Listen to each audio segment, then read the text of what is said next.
Hi, this is Bill Watkins. Thanks for taking a moment to start your day off in Scripture. Today I want us to go to verse 6 of 2 Peter chapter 2. But I would remind you that we're talking about false teachers, and he said, don't believe them, don't follow them. Their way leads to sensuality and the blaspheming of the way of truth.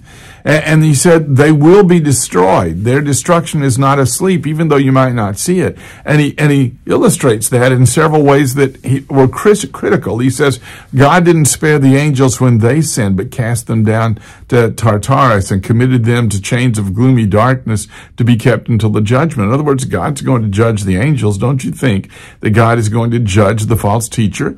And then he says, if God didn't spare the ancient world, but preserved Noah, a herald of righteousness, with several others when he brought a flood on the world of the ungodly. In other words, God, yes, will punish the wicked, but he will also preserve the righteous.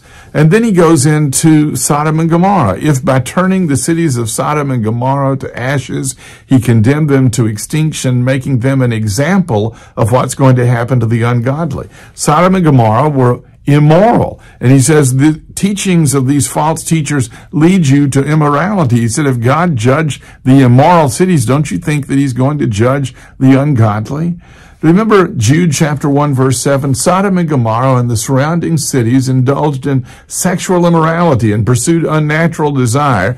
They serve as an example by undergoing a punishment of eternal fire. He said, this is an example of the fire of God in the final day when he will judge the wicked. The point that he makes is you live your life in sensuality, live your life for the gratification of your physical desires. That way only leads to destruction. If God did it to them, expect that he will do it to us. So be careful not to follow teachings that will lead you away from the righteousness of God. Thanks for watching.